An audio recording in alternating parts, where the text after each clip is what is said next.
আরে আশ্চর্য ব্যাপার, কে আপনি?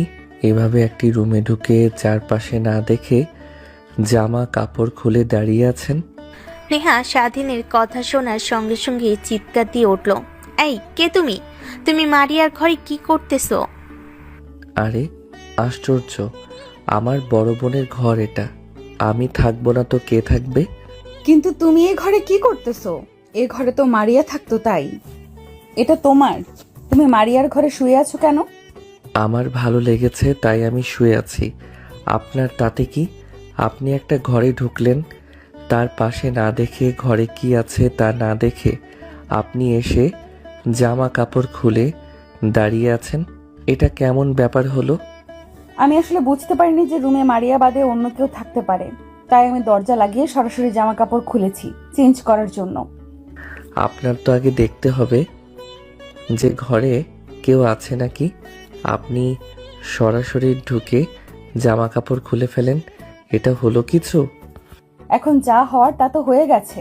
তুমি সত্য করে একটা কথা বলো, তুমি কি আমার সব দেখে ফেলেছো? সত্যি করে বলবা। মিথ্যা কথা কেন বলবো বলেন? একে তো ঘরের দুয়ার লাগানো, আবার দ্বিতীয়ত আপনি ঘরের লাইট অন করে রাখছেন। আমার মাথার উপরের কম্বল সরিয়ে দেখি যে আপনি দাঁড়িয়ে আছেন। আসলে তুমি আমার সবকিছু দেখে ফেলেছো। একটা কাজ হয়ে গেল বলো, কি একটা কাজ হয়ে গেল বলো? তুমি মারিয়ার ছোট ভাই, তোমার সামনে তো আমার ইজ্জতটাই চলে গেল। কাপড় যত সব খুলেই ফেলেছিলেন, তো দেখার তো আর কিছু বাকি ছিল না। আমি সবই দেখে ফেলেছি। সত্যি বলতে কি, ভালোই লাগলো। দেশে খারাপ লাগেনি আমার। এটা কিন্তু এক প্রকারের বেয়াদবি হচ্ছে এখন। ভুল হয়ে গেছে, দেখে ফেলেছো, এটা কি আবার বারবার করে বলতে হবে? আশ্চর্য ব্যাপার তো, আপনি নিজেই তো বললেন যে আমি আপনার সব কিছু দেখে ফেলেছি নাকি। আমি সেটাই বললাম, হ্যাঁ আমি আপনার সব কিছু দেখে ফেলেছি, কিন্তু স্বীকার করেছি আমি তো খারাপ কিছু বলি না আপনাকে। আর বলার মধ্যে বললাম যে আপনাকে বিনা কাপড়ে দেখতে অনেক সুন্দর লাগছে। আমি তোমার সিনিয়র আপু হই, আমার সাথে কথা বলা উচিত না তোমার?